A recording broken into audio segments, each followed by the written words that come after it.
On the internet you will see many items showing you how to make a Regency corset, so I'm not going to reinvent the wheel for you. There are lots of very able people making them. I don't pretend to be as expert as they are. But what we have here is long stays.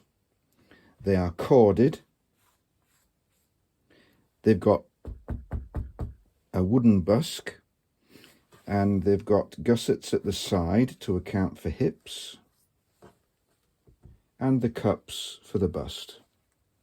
All of that stuff you've seen before in other places. And here it is. I made it quite a long time ago for Ros, and so it's showing the wear of a few years.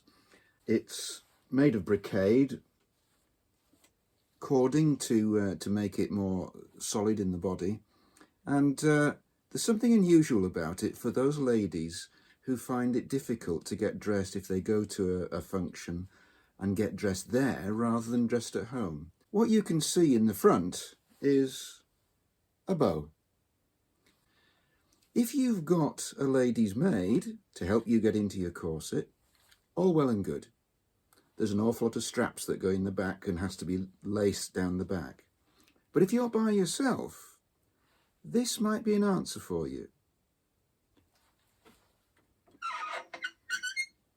Have you worked it out yet? There's a pad here.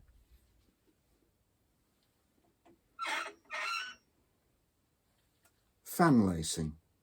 Now, disregard the metal eyelets here. I know they're not right, they ought to be sewn, but this is one of my early efforts.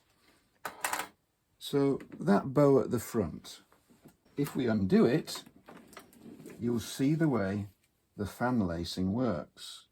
You can tighten it,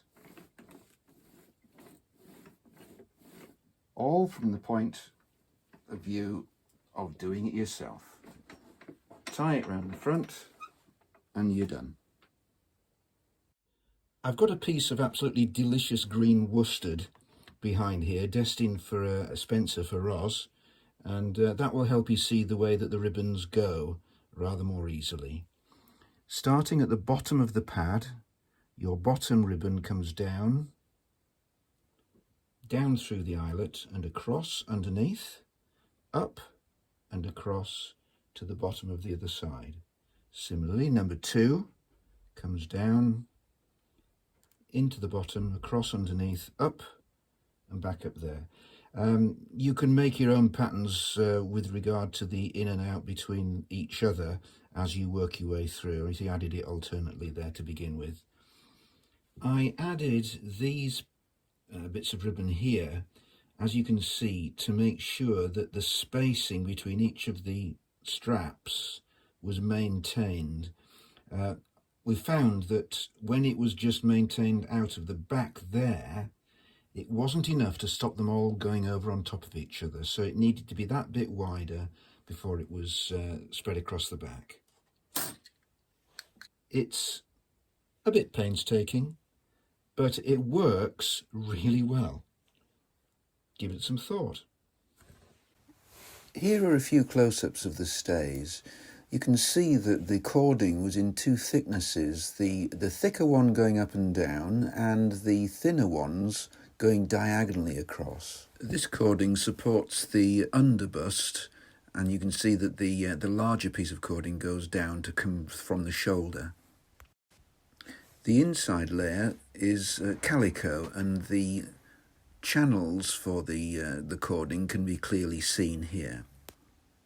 Each cup for the bust has 2 inserts. The outer brocade layer frayed terribly, and so the edges had to be bound with ribbon. Over time, the bust changes in shape, moulded by the heat of the body, and is not as uncomfortable as you may think it would be. You can see the curve here when I turn it sideways.